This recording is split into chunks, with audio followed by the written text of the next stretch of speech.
அன்பிற்குரிய செம்மொழி நம்பி டிவியின் அருமை சொந்தங்களுக்கு அன்பார்ந்த வணக்கத்தை தெரிவித்துக் கொள்கிறேன். அருமைக்குரிய நேயர்களே,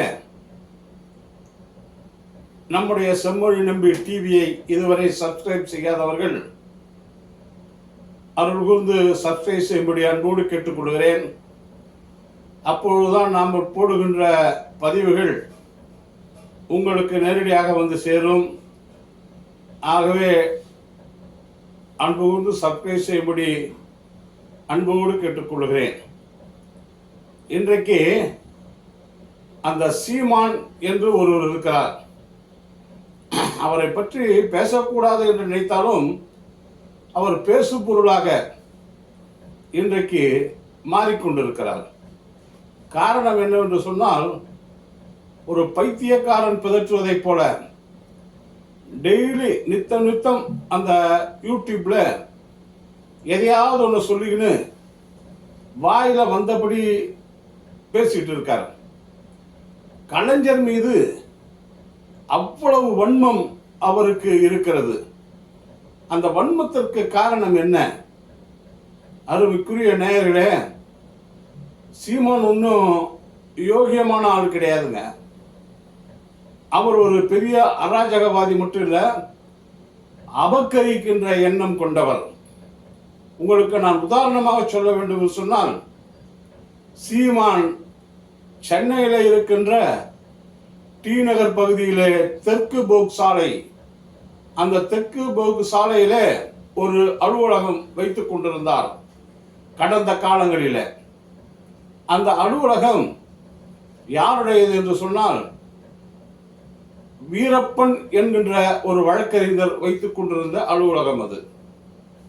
அவர் வெளியூர் செல்கின்ற பொழுது, இந்த சென்னையை விட்டு வெளியே செல்கின்ற பொழுது சீமானிடம் அந்த அலுவலகத்தை கொடுத்து விட்டு சென்று விட்டார். அந்த அலுவலகத்தில் சீமான் ஆபீஸ் வைத்துக் கொண்டு அவர் நிறைய ரியல் எஸ்டேட்டு, கட்ட பஞ்சாயத்தெல்லாம் பண்ணிட்டு இருந்தாரு. அப்போ சைதாப்பேட்டையில இருந்து அவருடைய தோழர்கள்னு சிலர் வருவாங்க. அவங்கள ஆட்டையை போட்டு அவர் செலவுக்கு, போக்குவரத்துக்கெல்லாம் அவங்கள பயன்படுத்தி இருப்பார். அன்றாட செலவுகள் எங்கே என்று சொன்னால், அதற்கு பக்கத்திலே ஒரு பார் இருக்கும். அங்கே பலான இது இருக்கும். அந்த மாதிரி ஒரு சந்தோஷமா இருப்பார். இப்படி அடுத்தவன ஆட்டையை போட்டு மகிழ்ச்சியா இருக்கிறவர் தான் சீமான். அந்த சீமான் அதை வீட்டை காலி பண்ணி கொடுக்க சொல்றாரு வீட்டுக்காரர். அந்த ஹவுஸ் ஓனருக்கு வாடகையும் கொடுக்கறது இல்லை, அராஜகம் பண்ணி மிரட்டி ஆட்களை வச்சு ரொம்ப மோசமா அவர் த்ரெட்டன் பண்றது. அவர் என்ன பண்ணாரு, நேரா கோர்ட்டுக்கு போய் கோர்ட்டில் வந்து எவிக்ஷன் ஆர்டர் வாங்கிட்டாருங்க. அப்படி எவிக்ஷன் ஆர்டர் வாங்குறப்போ அதை நிறுத்தணும்னு சொல்லிட்டு அவர் சீமானுடைய அவருடைய ஜாதிக்காரர் ஒருவர் அவரிடம் சென்று, எனக்கு அந்த தொகுதியுடைய எம்எல்ஏ தளபதி மு.க. ஸ்டாலின் முதல்வர் தான் அந்த தொகுதியின் எம்எல்ஏ. அந்த காலகட்டத்தில் அவரிடம் அதை அந்த காவல்துறை அந்த எவிக்ஷனுக்கு சப்போர்ட் பண்ணாமல் இருக்க சொல்லி அவரை காலி பண்ணாமல் பார்த்து சொல்ல வேண்டும் என்று அவரிடம் வேண்டுகோள் வைக்கிறார், தளபதியிடம் சொல்ல வேண்டும் என்று. ஆனால் தளபதி அவர்கள் இதை போன்ற காரியங்களிலே, சட்டத்துக்கு புறம்பான காரியங்களிலே இப்பதான் ஈடுபட மாட்டார்.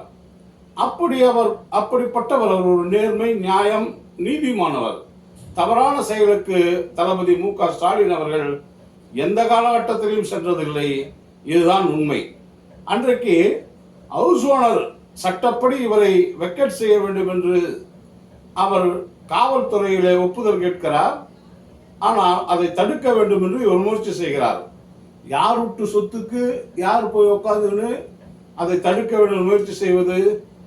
யாரோ ஒருத்தருக்கு வாடகை கொடுத்தாரு, அவர் ஒன்ன உட்கார வச்சுட்டு போனாரு. நீ காலி பண்ண இது எனக்கு வேணும்னு கேட்டா எப்படி கொடுக்க முடியும்? அது முடியாது என்று மறுத்து விட்ட காரணத்தினால் தளபதி மேல அவருக்கு ஒரு வெறுப்பு. அந்த வெறுப்பின் காரணமாகத்தான் இன்றைக்கு திமுக அவர் திட்டிக் கொண்டிருக்கிறார். அது மட்டும் கிடையாது, கலைஞர் அவர்கள் முதலமைச்சராக இருக்கின்ற பொழுது இவர் தேவையில்லாமல் இலங்கை பிரச்சனையை வைத்து இங்கே ரொம்ப ரொம்ப மோசமா பேசிட்டு இருந்தாருங்க. தலைவரெல்லாம் பேசுறாரு, முதலமைச்சராக இருக்கிற தலைவரை பேசுறாரு, மற்றவங்க பேசுறப்போ இந்தியாவுடைய இறையாண்மை பாதிக்கப்பட்ட காரணத்தினால் அவரை இந்திய இறையாண்மையை பாதுகாக்கின்ற சட்டத்திலே அவரை சிறைச்சாலையிலே அடைத்து விட்டார்கள். அடைத்து விட்டு அவருக்கு ஏறத்தாழ ஒரு 6 மாசத்திற்கு மேல் சிறையில் இருந்தார். எதற்காக இருந்தார்? இது தேசிய பிரச்சனை. இந்தியாவுக்கும் இலங்கைக்கும் என்ன சம்பந்தம் இருக்கிறது? இலங்கையில இருந்து போராடுகின்ற பிரபாகரனுக்கு நாம ஒரு தார்மீகராதமா ஒரு மனசார ஒரு தமிழனா இருக்கார்களே, அவங்க வெற்றி பெறட்டுன்ற ஒரு நல்ல எண்ணம் தான் இருக்குமே தவிர நாம என்ன இங்க இருந்து போலீஸ் எல்லாம் திரட்டிக்கிட்டு போய் அங்கே போய் சண்டையை போட முடியும்? இலங்கையில் சண்டை போட்டு அதை இலங்கையை மீட்டு பிரபாகரன்கிட்ட கொடுக்க முடியும்? இதை கூட புரிந்து கொள்ளாமல் அவர் மிகவும் மோசமாக பிரபாகரன் தமிழ்நாட்டுக்கு நான் கேட்கிறேன், பிரபாகரனால் தமிழ்நாட்டிற்கு நடந்த நன்மைகள் என்ன? நீ தமிழ்நாட்டிலே ஒருத்தரோட ஒருத்தர் சுட்டுனீங்க, பாண்டி பசாரிலே சீரி சபாரத்தனத்தை சுட்டீங்க. அது மட்டுமா எவ்வளவு தமிழ் இயக்கத்தை சார்ந்தவர்கள் தமிழர்களை சுட்டு விடுதலை புலி நான் தான் தமிழருடைய மூணாவது ரைட்டுன்னு அவங்க நடக்கலையா? நான் கேட்கிறேன், விடுதலை புலிக்கும் அந்த பிரபாகரன் அவர்களுக்கும் தமிழகத்திற்கும் சம்பந்தம் இல்லை. நாம் தான் அவருக்கு உதவி செய்யறதோ, அவருங்க உதவி செய்யல. ஆனா தமிழ்நாட்டை நிர்மாணித்து இந்த தமிழ்நாட்டிற்காக தன்னுடைய வாழ்நாளையெல்லாம் தியாகம் செய்தவர் தலைவர் கலைஞர் அவர்கள். தமிழுக்காக, தமிழ் மொழிக்காக, தமிழ் மக்களுக்காக, தமிழ் உறவுகளுக்காக என்றைக்கும் பாடுபட்டவர் தலைவர் கலைஞர் அவர்கள். ஏதோ இந்த சீமான் போன்ற ஆட்கள் தேவையற்ற பேச்சு யார் ஒரு முக்கியமாக இருக்கிறார்களோ அவர்களை குறை சொல்லி பேசினாலும் எல்லோரும் நம்ம கவனிப்பார் என்பதை மனதிலே வைத்துக் கொண்டு அவர் இப்படி பேசிக் கொண்டிருக்கிறார். ஆனால் சுயநலத்துடன் கலைஞர் அவர்கள் இவர் செய்த தவறுக்கு இவர் மீது மத்திய அரசாங்கத்துடைய அன்றைக்கு நடவடிக்கையின்பால் அவரை சிறைச்சாலையில் போட்டது இவருக்கு தவறாகிவிட்டது. அது மட்டும் இல்லை, வீடை காலி பண்ணவில்லைன்னு காலி பண்ண பாருங்க, அவன் அவனை காப்பாற்றணும். இவரை காலி பண்ணாம இருக்க, வீட்டை காலி பண்ணாம இருக்க இவரை காப்பாற்றணும். இப்படி காப்பாற்றவில்லை என்று இன்றைக்கு திமுக மீது அவர் வன்மத்துடன் இருக்கிறார். சீமானவர்களே, ஒன்றை மட்டும் சொல்லுகிறேன், சட்டம் தன் கடமையை செய்யும். திமுக ஆட்சியில எந்த காலகட்டத்திலையும் சட்டப்படிதான் நடவடிக்கை எடுக்கப்படும்.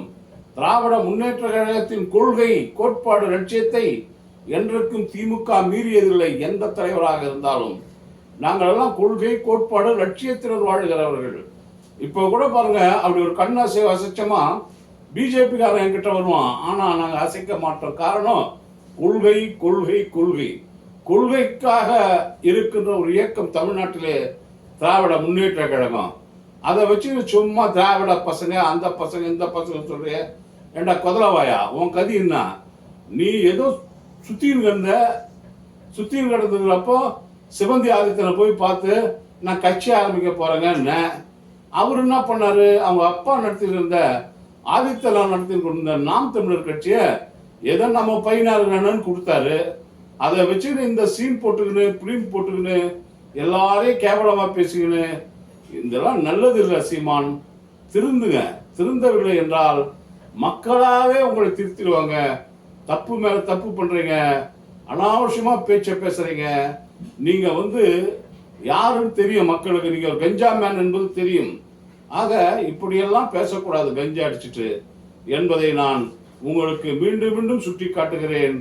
ஆகவே திருந்தி விட வேண்டும் என்று அன்போடு கேட்டுக்கொள்கிறேன். சீமான், நீ சீமானா சைமனோ, நீ தமிழ்நாட்டிற்கு உனக்கு சம்பந்தமே இல்லை.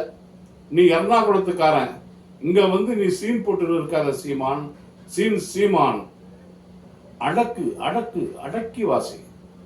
அருமைக்குரிய நேயர்களே, இந்த பதிவுகளெல்லாம் உங்களுக்கு நேரடியாக வர வேண்டும் என்றால் அன்பு கொண்டு சப்ஸ்கிரைப் செய்யும்படி அன்போடு கேட்டுக்கொள்கிறேன். நன்றி, வணக்கம்.